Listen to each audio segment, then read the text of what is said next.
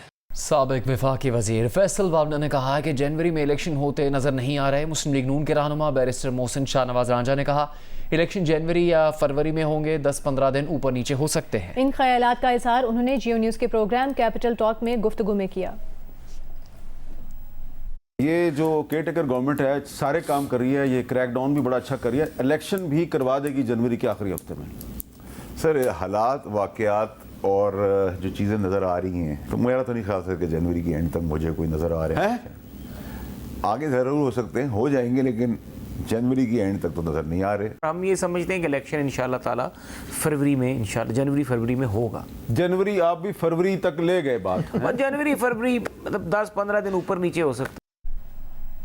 मुल्क में नई पार्टी के हामी साबिक वज़ीर आज़म और रहनुमा मुस्लिम लीग नून शाहिद खाकान अब्बासी ने कहा है कि वो इंतखाबात के कायल नहीं हैं, मौजूदा मुल्की हालात में इंतखाबात कुछ नहीं देंगे।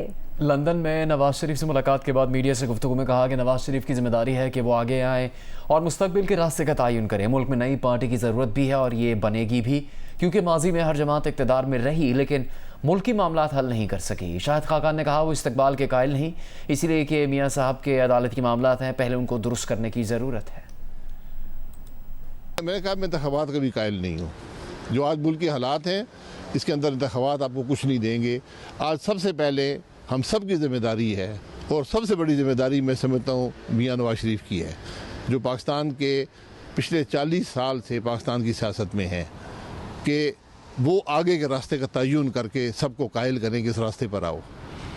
और आज जो हमारी बातचीत हुई है ज़्यादा इसी बात पर हुई है कि आगे का रास्ता क्या है और उसमें मियाँ साहब का क्या रोल होगा। मैंने ये कहा है कि नई पार्टी की ज़रूरत भी है और ये बनेगी भी, क्योंकि हर जमात इक़्तिदार में पिछले 3 साल में रह चुकी है और वो मुल्क के मामलात हल नहीं कर सकते। आपसे पाकिस्तान में सवाल हुआ कि आप मियाँ साहब का इस्तकबाल करेंगे, तो आपने तो खुल के जवाब भी दिया। अब आप मियाँ साहब मैं इस्तकबाल का कायल नहीं हूँ, मैंने ये बात की है। मैं इस्तकबाल का कायल इसलिए नहीं हूँ कि मियाँ साहब के अदालती मामलात हैं, उनको दुरुस्त करने की ज़रूरत है। मुस्लिम लीग नून की रहनुमा मरीम औरंगज़ेब ने कहा है कि मुस्लिम लीग नून के कारकुनों ने कमर कस ली है। 21 अक्टूबर को पूरा पाकिस्तान मीनारे पाकिस्तान पर खुशहाली, तरक्की और महंगाई में कमी का इस्तकबाल करेगा।